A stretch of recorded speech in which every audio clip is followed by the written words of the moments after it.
1951 నుంచి 2017 వరకు మన దేశ ఆర్థిక వ్యవస్థను మార్చేసిన పంచవర్ష ప్రణాళికల గురించి ఇప్పుడు చూద్దాం.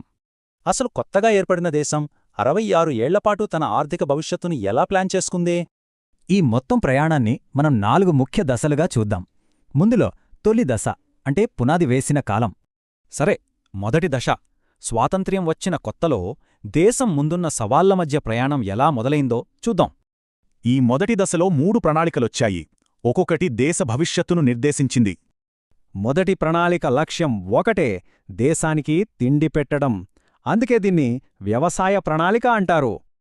ఇక రెండో ప్రణాళికతో ఫోకస్ మారింది, వ్యవసాయం నుంచి భారీ పరిశ్రమల వైపు. అదే మహల్నోబిస్ మోడల్. మూడో ప్రణాళిక లక్ష్యం స్వయం సమృద్ధి. మన కాళ్లమీద మనం నిలబడాలి అనుకున్నారు. కాని అది అంత సులభం కాలేదు. ఇక రెండో దశ, ఇది కాస్త గందరగోళంగా సాగింది. కొన్ని బ్రేకులు, కొన్ని కొత్త ప్రయత్నాలు జరిగాయి. యుద్ధాలు, కరువు, ఈ కారణాల వల్ల 3 ఏళ్లపాటు ప్రణాళికలకు బ్రేక్ పడింది.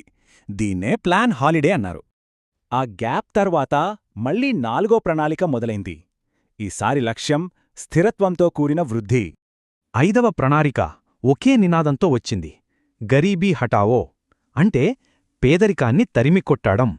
మళ్లీ రాజకీయ గందరగోళం. అందుకే 1 ఏడాదిపాటు తాత్కాలిక ప్రణాళికతో సరిపెట్టారు. ఇప్పుడు మూడవ దశ. ఈ కాలంలో టెక్నాలజీ, సంస్కరణలు, మానవ అభివృద్ధిపై ఫోకస్ పెరిగింది. 6వ ప్రణాళికలో ఎక్నాలజీ, 7వ ప్రణాళికలో ఉపాధి కల్పన, ఇలా లక్ష్యాలు మారుతూ వచ్చాయి. 90-92 మధ్య దేశం తీవ్ర ఆర్థిక సంక్షోభంలో ఉంది. ఇదే మనల్ని కొత్త సంస్కరణల వైపు నడిపించింది. 8వ ప్రణాళికతో దృష్టి మారింది. డబ్బు కంటే మనుషుల శ్రేయస్సు ముఖ్యం అని భావించారు. 9వ ప్రణాళికలో వృద్ధి ఒక్కటే కాదు, ఆ ఫలాలు అందరికీ సమానంగా అందాలనుకున్నారు. సరే, మనం చివరి దశకు వచ్చేశాం.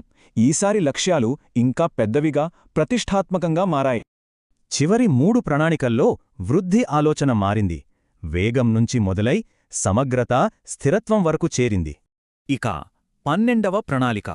ఇదే మన దేశ చివరి పంచవర్ష ప్రణాళిక. దీంతో ఒక శకం ముగిసింది. మరి 12 ప్రణాళికలు, 66 ఏళ్ల తర్వాత ఇప్పుడు మన ఆర్థిక ప్రయాణం ఎటువైపు వెళ్తోంది?